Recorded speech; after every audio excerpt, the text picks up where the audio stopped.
I would have gone with you to the end. The fire's immortal.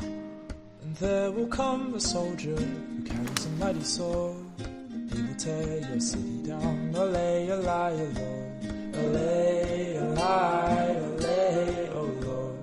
He will tear your city down. Olay, olay, oh Lord.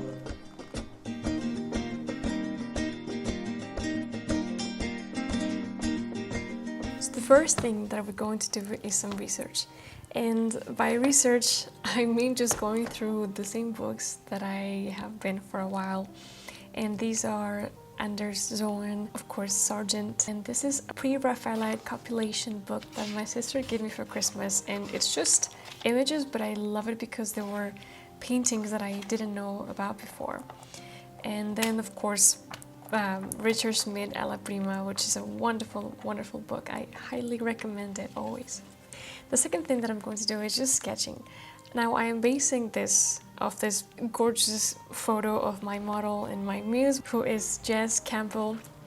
I will tell you a little bit about her later on, but this was just a very rough sketch and how I wanted the paint to be, like the size of it and where it would be located, basically. And then just a couple of mini frame ideas.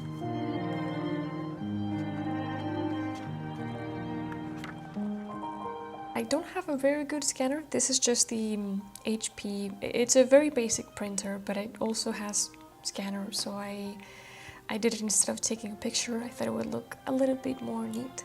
And now what I'm doing is on my project plan with Milanote.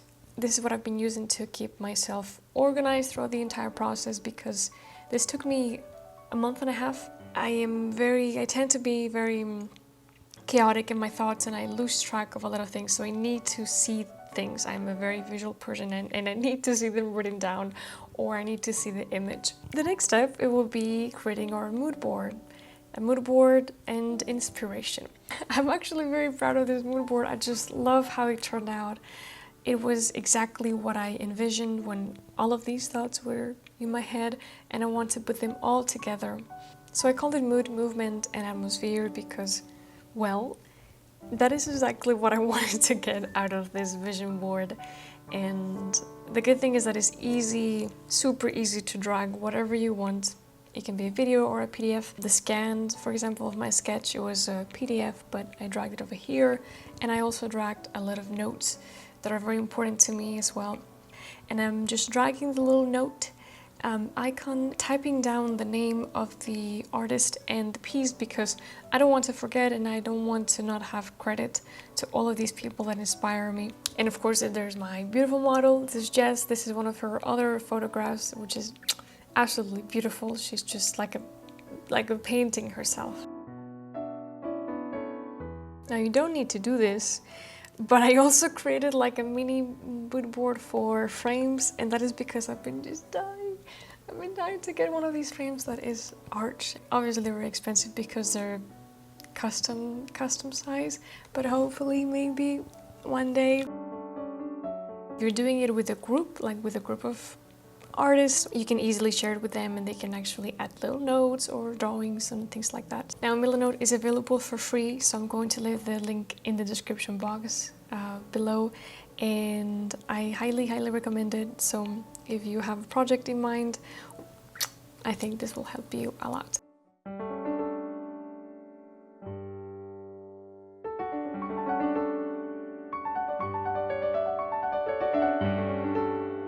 In number 4 we have practice, but I list this as optional because really you do not need to do this. I'm only doing it because I was a little rusty from coming back from Christmas, and I needed it. I actually needed it because I just, you know, when you come back from a long time without painting and you're like, wait a minute, how do I do this? How did I do that? So I just needed to get back on track just a little bit. While I was in Spain, I watched a video. It was, once again, Richard Armand.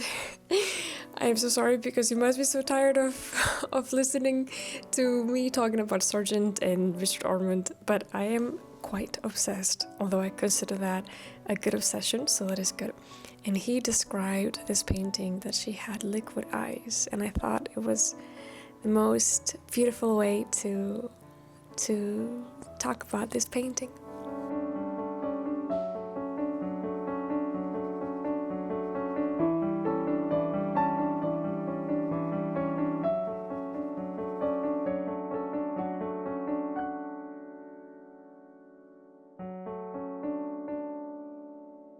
So I took a little break from Our Lady Agnew and I went to the post office and I picked up this gorgeous painting. It's so beautiful. This is by Phil Couture and I ordered it, I believe it was in November, but it arrived in early January. And it's just, I find it so, I don't know, so mesmerizing to see how other artists paint other different things. And I just love to see it, especially in my hands. The only down thing about buying other people's art is that it really does get addicting. So that's a problem, but I love it. The smile was very, very tough, I have to say, because she has that slight smirk. I mean, I didn't want to overdo it and I didn't want to underdo it, so I was going extremely slow, as you can see, very little by little, building, putting things, then taking them back, and again and again until I thought that I reached a good point. That's the moment that I thought I screwed up with the nose, so let's just pretend that I didn't. And then I spray varnished it outside. And this is the end of Lady Agnew.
Okay, so this is the situation that we have here now, and I want to step back and take a break and take a look at what I have with fresh eyes after maybe a little walk or a little snack. And I'm trying to focus on following the same method that I did with Lady Agnew, which was establishing these main features. Actually, not the features of the face, but more so the three-dimensional structure, as in where everything will be. But as you can see, there is nothing defined. The lips are merely there, the nose is merely there too, just a shadow, and getting that big structure kind of from within. And then, like Sargent says on his notes that I have here on my mood board, to remind me that the features are almost like dropping the egg word false. And I think that kind of comes at the end or towards the end, which is again what I did with Lady Agnew. And it works wonderfully, but of course that was a copy of Sargent's painting, which was basically inside his brain. This is what he saw when he was painting her. What I have to do is do my own painting, my own version, what I see, and trying to figure out what I want to emphasize, how I want to emphasize it, and how I see her through my eyes, and show this to you. So that's what I'm keeping in mind. And it's just so hard because I'm so tempted to start finding the pupils and maybe a little bit of the nostril. Do you see this big blob over here? That's what I'm going to do the hand. And what I'm trying to do is from the shadow bring back the light and bring back the features. It's so much fun to pull back and forth this constant game. It is harder, but I don't know. I just really like it, even if it doesn't come out the way that I want to. But anyways, all right, enough. Time for a break. We shall be back.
This is the crucial moment where I want to keep adding more, and I know for a fact I'm going to screw it up.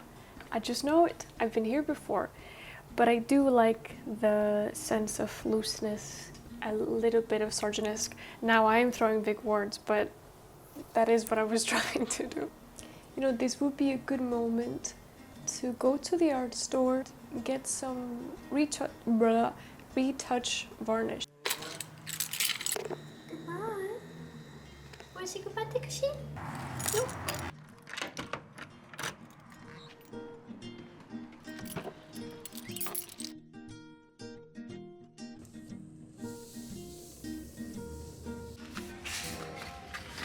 So they don't have anything besides this.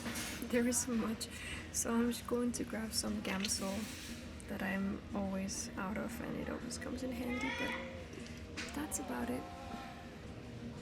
Sadly.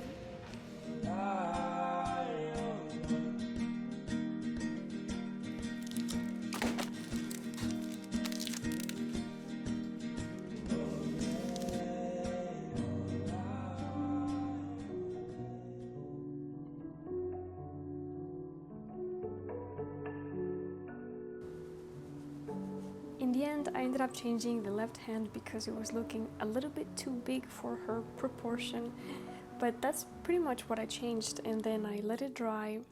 Once again, this painting was already kind of old, like a month old almost, well maybe less, but I ended up applying 1 coat of Gamvar, which is the varnish by Gambling. I use it most of the time, especially in big pieces, and I really like it. Just make sure that it's completely dry. But this is it. You made it to the end. Thank you so much for watching my video, and I hope you liked it, and I hope you find this I don't know, maybe some tips that will help you along the way. And thank you to my wonderful model. I will be making prints of this painting, but I'm going to leave all the links to my socials below. I also have a Patreon where I post a lot of tutorials and demonstrations, so feel free to check it out. And thank you so much for being here. See you soon. Mwah.